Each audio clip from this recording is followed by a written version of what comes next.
نماز میں مقتدی کے لیے امام کے پیچھے فاتحہ شریف پڑھنا جائز نہیں ہے۔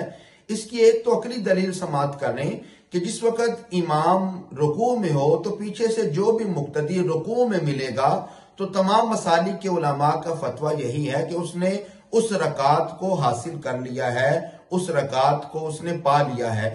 اگر فاتحہ شریف کا پڑھنا ضروری ہوتا تو یہاں پر بھی حکم یہ ہوتا کہ پہلے فاتحہ شریف پڑھے پھر امام کے ساتھ رکوع میں شامل ہو، حالانکہ کسی بھی مسلک کے عالم دین اس کے بارے میں فتویٰ نہیں دیتا۔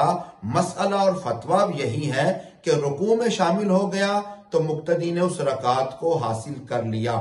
اب اس پر مسئلہ اور دلیل سمجھ لیں کہ امام کے پیچھے مقتدی کا فاتحہ شریف پڑھنا درست کیوں نہیں، جائز کیوں نہیں۔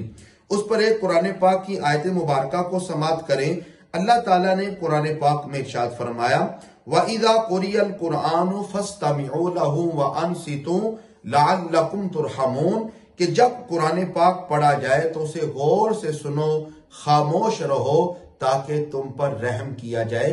اب مسئلہ اور مطلب یہ نکلا کہ جب امام قرآن پاک پڑھ رہا ہے تو آپ پیچھے خاموشی کے ساتھ سنیں، آپ خاموش رہیں تاکہ اللہ تعالیٰ کی ہم پر رحمت نازل ہوں۔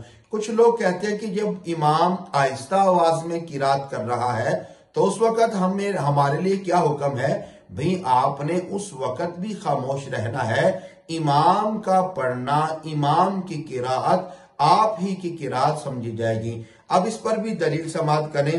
نبی اکرم صلی اللہ تعالیٰ علیہ وآلہ وسلم کا فرمان ذیشان ہے انما جعل الامام لیتم بہ فاذا کبر فکبروا اذا قرأ فانصتوا کہ امام اس لیے بنایا جاتا ہے کہ اس کی اتباع کی جائے۔ جب امام تکبیر کہے تو تم بھی تکبیر کہو، جب امام قرات کرے تو تم خاموش رہو۔ اس کا مطلب یہ ہے کہ جب امام قرات کر رہا ہو تو آپ نے خاموش رہنا ہے، جب امام پڑھ رہا ہے تو آپ خاموش رہیں، اور جب امام آہستہ قرات کر رہا ہے، اور بھئی اب امام آہستہ قرات کر رہا ہے، اب آپ نے بھی پیچھے سے قرات کو کرنا شروع کر دیا، اب آپ کو کیسے پتا چلے گا کہ آپ امام سے آگے والی آیت کو پڑھ رہے ہیں یا پیچھے والی آیت کو پڑھ رہے ہیں؟